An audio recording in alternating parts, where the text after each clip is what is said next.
ഫുക്കറ്റിലെ മനോഹരമായിട്ടുള്ള 2 ദിവസം അവസാനിച്ചു. ഇനി ബാങ്കോക്കാണ്. ഏഹ്! ഇതാരിപ്പാ? ഇതാണ് റോബോട്ട് വാക്യൂം ക്ലീനർ. ഇത് ഡോങ്മോങ് എയർപോർട്ടാണ് ബാങ്കോക്കിലെ. അവിടുന്ന് ഞങ്ങൾ നേരെ പോയത് ഹോട്ടലിലോട്ടാണ്. ഹോട്ടലിൽ പോയിട്ട് ഒന്ന് ഫ്രഷപ്പ് ആയിട്ട് ഞങ്ങൾ നേരെ ടെർമിനൽ 21 എന്ന് പറഞ്ഞൊരു മാളുണ്ട്. അവിടെ പോയി. ഈ മാളിനെ കുറിച്ച് ഞാൻ പലതവണ പറഞ്ഞിട്ടുണ്ട്. ഇതൊരു എയർപോർട്ട് കൺസെപ്റ്റിലാണ് ഡിസൈൻ ചെയ്തിട്ടുള്ളത്. അതായത് ഓരോ ഫ്ലോറും ഓരോ രാജ്യത്തിന്റെ എയർപോർട്ട് പോലെയാണ് ഡിസൈൻ ചെയ്തിട്ടുള്ളത്. ഇനി ഈ മാളിലെ 5th ഫ്ലോറിൽ ഒരു ഫുഡ് കോർട്ട് ഉണ്ട്. പിയർ 21 എന്നാണ് ആ ഫുഡ് കോർട്ടിന്റെ പേര്. അവിടെ നമുക്ക് ഇതുപോലെ കാർഡ് റീചാർജ് ചെയ്തിട്ട് ഫുഡ് മേടിക്കും. വളരെ ചീപ്പാണ്. വളരെ ബഡ്ജറ്റ് ഫ്രണ്ട്ലി ആയിട്ട് നമുക്ക് തായ് ഡിഷസ് ഒക്കെ എക്സ്പ്ലോർ ചെയ്യണമെങ്കിൽ നിങ്ങൾ എന്തായാലും വരേണ്ട ഒരു സ്ഥലമാണ് ഈ പിയർ 21. പല varieties of Thai food available ആണ്. ശരിക്കും എല്ലാം ബഡ്ജറ്റ് ഫ്രണ്ട്ലി ആണ്. നമുക്ക് ശരിക്കും അവിടെ ഇരുന്ന് ഫുഡ് മാത്രം എക്സ്പ്ലോർ ചെയ്ത് എൻജോയ് ആവുന്നതാണ് കേട്ടോ. പിന്നെ എടുത്ത് പറയുന്നത് ഈ മോളിലെ പബ്ലിക് ടോയ്ലറ്റ്സിനെ കുറിച്ചിട്ടാണ്.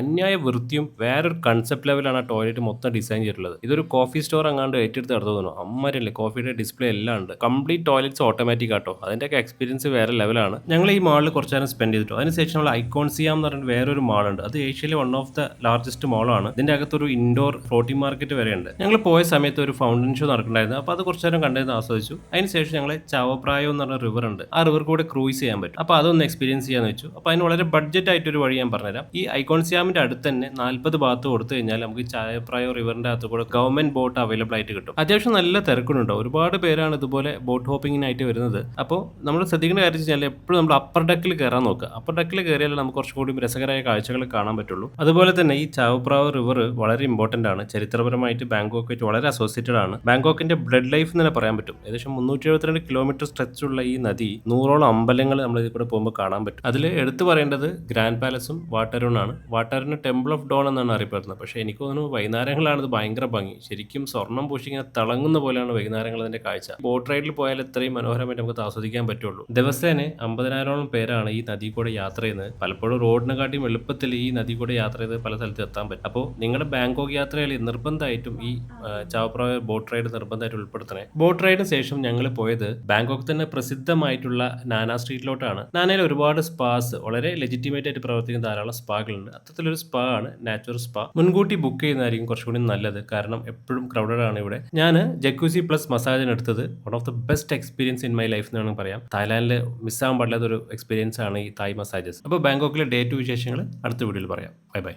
2026 എൻ്റെ one of the best experience ഏതാണെന്ന് വെച്ച് കഴിഞ്ഞാൽ ഞാൻ ഇതാണ് പറയുക, ജിറാഫിനെ ഫീഡ് ചെയ്യുന്ന പ്രോഗ്രാം. ഒരുപാട് പേര് ഇത് AI ആണെന്നൊക്കെ ചോദിച്ചു. പക്ഷേ ഇത് റിയൽ എക്സ്പീരിയൻസ് ആണ്. നമുക്ക് ഇൻസ്റ്റാഗ്രാമിലൊക്കെ ഇട്ട് പൊളിക്കാൻ പറ്റിയ ഒരു പരിപാടിയാണ്. So welcome to day 4 of Thailand യാത്ര. ഇന്ന് ഞങ്ങളൊരു വൈൽഡ് ലൈഫ് എക്സ്പീരിയൻസ് ആക്കാമെന്ന് കരുതി. അതുകൊണ്ട് തന്നെ ഞങ്ങൾ കാഞ്ചൻബരി സഫാരി പാർക്കിലോട്ടാണ് പോയത്. ബാങ്കോക്കിൽ നിന്ന് ഏകദേശം ഒരു 3 അവർ ഡ്രൈവ് ഉണ്ട് ഈ പാർക്കിലോട്ട്. ഇവിടുത്തെ പ്രത്യേകത എന്ന് വെച്ച് കഴിഞ്ഞാൽ 7 വ്യത്യസ്ത സോണുകളായിട്ട് തിരിച്ചിട്ടുണ്ട്. അപ്പം ഓരോ അനിമൽസും ഓരോ സോണിലായിട്ടുള്ളത്. ടൂറിസ്റ്റിന് ബസ് ഉണ്ട്. ഈ ബസ് ഈ സോണിൽ കൂടെ യാത്ര ചെയ്യും. അപ്പോൾ നമുക്ക് അനിമൽസിനെ, വളരെ ഫ്രീ റോമിംഗ് ആയിട്ടുള്ള അനിമൽസ് നമുക്ക് നേരിട്ട് കാണാൻ പറ്റും. പുലിയും സിംഹവും കടുവവും ഒട്ടകവും മാനും കരടിയും അങ്ങനെ ഒരുപാട് അനിമൽസ് ഓരോ വ്യത്യസ്ത സോണുകളായിട്ടുണ്ട്. അപ്പോൾ നമ്മൾ ഈ ബസ്സിലൂടെ ഇങ്ങനെ യാത്ര ചെയ്ത് പോകുമ്പോൾ വളരെ ഫ്രീ ആയിട്ട് തന്നെ ഈ അനിമൽസ് നമുക്ക് കാണാൻ പറ്റും. പുറത്തിറങ്ങാൻ പറ്റില്ല. ഈ ബസ്സിന്റെ അകത്തുള്ള കാഴ്ചകൾ മാത്രമേ നമുക്ക് എൻജോയ് ചെയ്യാൻ പറ്റുള്ളൂ. കുറച്ച് മുന്നോട്ട് ദൂരെ പോയപ്പോഴാണ് നമ്മൾ ഈ പുലി ഇങ്ങനെ നല്ല രസമായിട്ട് ഇതിനകത്ത് കിടക്കുന്നുണ്ട്. അതുപോലെ തന്നെ ബ്ലാക്ക് പാന്തറും എല്ലാ അനിമൽസും ഉണ്ട്. കുറച്ചൊരു സെഡേറ്റീവ് മൂഡിലുള്ള പോലെ എനിക്ക് തോന്നി. വളരെ അഗ്രസീവ് ഒന്നല്ല, വളരെ ഫ്രീ ആയിട്ട് തന്നെ. കുറച്ചും കൂടി കഴിഞ്ഞപ്പോഴാണ് ഒട്ടകങ്ങളും അതുപോലെ ജിറാഫുകളുണ്ട്. ഒട്ടകവും ജിറാഫും നമുക്ക് വണ്ടിന്റെ അകത്തോട്ട് കയറി ഉള്ള ഒരു എക്സ്പീരിയൻസ് ആണ്. അതിനുശേഷം ഞങ്ങൾ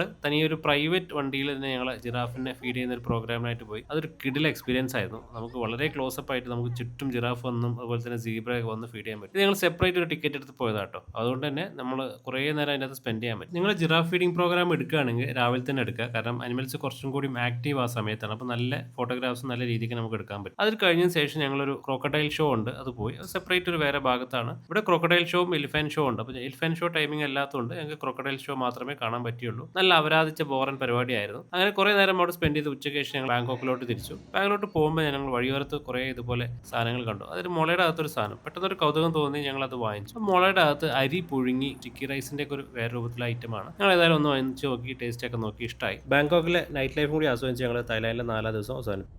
നിങ്ങൾ 3 സുഹൃത്തുക്കളും കൂടി ഒരു വിദേശ യാത്ര പോയെന്ന് വിചാരിക്കാം. അവിടെ ഒരു തിരക്കേറിയ മാളിൽ വെച്ചിട്ട് നിങ്ങളുടെ സുഹൃത്തിനെ കാണാതായി. പുള്ളിയുടെ കയ്യിലാണെങ്കിൽ 10 പൈസ ഇല്ല, മൊബൈലാണെങ്കിൽ റീചാർജ് ചെയ്തിട്ടില്ല. ഈ സാഹചര്യത്തിൽ നിങ്ങൾ എന്ത് ചെയ്യും? So welcome to day 5 of Thailand യാത്ര. തായ്ലാൻഡിലെ ലാസ്റ്റ് ദിവസം. അതുകൊണ്ട് തന്നെ ഒരുപാട് പ്ലാൻസ് ഉണ്ട് കേട്ടോ. ഒന്ന് ഇന്ന് ക്യാബ് ഒന്നും ബുക്ക് ചെയ്തിട്ടില്ല.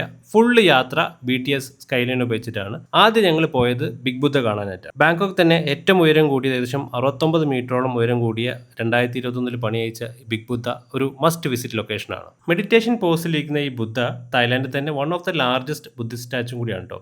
ഇതിനു മുമ്പ് നമ്മൾ ഫുക്കറ്റിൽ പോയപ്പോഴും ഒരു ബിഗ് ബുദ്ധ കുറിച്ച് പറയുന്നുണ്ടായിരുന്നു. അതിനെക്കാട്ടി കുറച്ചും കൂടി ഒരു സിറ്റിംഗ് പോസ്റ്റർ ആയിട്ടാണ് ഈ ബിഗ് ബുദ്ധ ഉള്ളത്. ഇത് ചാവപ്രായ റിവറിന്റെ തൊട്ടരികിൽ തന്നെയാണ്. അതുപോലെ തന്നെ സിറ്റിക്ക് നടുക്കുവാണ്. അപ്പം വളരെ ഫോട്ടോജനിക് ആയ ലൊക്കേഷനാണ്. എസ്പെഷ്യലി ഈ ചാവപ്രായ റിവർ കൂടെ നമുക്ക് ബോട്ട് സഫാരി ഒക്കെ ചെയ്ത് പോകുമ്പോൾ നല്ല ഇൻസ്റ്റാഗ്രാമബിൾ ആയ ഫോട്ടോസ് ഒക്കെ എടുക്കാൻ പറ്റും. ഞങ്ങളുടെ അടുത്ത ലക്ഷ്യം വാട്ടറൂണാണ്. ആ പോണ മുമ്പായിട്ട് ഞങ്ങൾ കുറച്ച് പഴംപരിയും ചായയും കഴിച്ചു. കുറച്ചുകൂടി ക്രിസ്പി ആയിട്ടുള്ള ഒരു പഴംപരിയാണ്. നമ്മുടെ നാട്ടിൽ നിന്ന് കുറച്ചുകൂടി ഡിഫറെന്റ് ആണ്. സോ നെക്സ്റ്റ് ലാൻഡ്മാർക്കായ വാട്ടറിനോട്ട് സ്വാഗതം. 200 ബാത്താണ് എൻട്രി ഫീ. ഒരു വെള്ളത്തിന്റെ ബോട്ടിലും കിട്ടും. കയ്യിൽ ഇതുപോലെ സീൽ അടിച്ചിട്ടാണ് എൻട്രി കൊടുക്കുന്നത്. സോ വാട്ടറിന് ടെമ്പിൾ ഓഫ് ഡോൺ എന്നാണ് അറിയപ്പെടുന്നത്. അതുപോലെ തന്നെ സ്റ്റെയർ കേസ് ടു ഹെവൻ എന്നും കൂടി പറയപ്പെടുന്നു. പൂർണ്ണമായിട്ടും ബ്രോക്കൻ പോർസിലിനും അതുപോലെ തന്നെ സീഷെൽസും കൊണ്ടാണ് ഈ ടെമ്പിൾ ഡെക്കറേറ്റ് ചെയ്തിട്ടുള്ളത്. ഇവിടെ ചെന്ന് കഴിഞ്ഞാൽ ധാരാളം ഫോട്ടോഗ്രാഫർ ഇതുപോലെ ട്രഡീഷണൽ തായ് ഡ്രസ് ഒക്കെ ഇട്ടിട്ട് ഫോട്ടോസ് ചെയ്യിപ്പിക്കുന്നുണ്ട്. അതൊരു ഗംഭീര ഇവന്റ് ആണ്. ഒരുപാട് പേര് ഇതിനായിട്ട് തന്നെ അവിടെ ടൈം സ്പെൻഡ് ചെയ്യുന്നുണ്ട്. നമ്മൾ ഇൻസ്റ്റാഗ്രാമിൽ കാണുന്ന തായ് ഡ്രസ്സുള്ള ട്രഡീഷണൽ ഡ്രസ് ഒക്കെ ഇട്ടുള്ള ഒരുപാട് ഫോട്ടോഗ്രാഫ്സ് നമുക്ക് കാണാൻ പറ്റും. തിരിച്ച് ഫ്ലൈറ്റ് കയറുന്ന മുമ്പായിട്ട് ലാസ്റ്റ് മിനിറ്റ് ഷോപ്പിങ്ങിന് വേണ്ടിയിട്ടാണ് MBK ഷോപ്പിംഗ് മാളിലോട്ട് പോയത്. വലിയൊരു മാളാണ്. ഇവിടെ വെച്ചിട്ടാണ് നമുക്ക് സുഹൃത്തിന് നഷ്ടമായത്.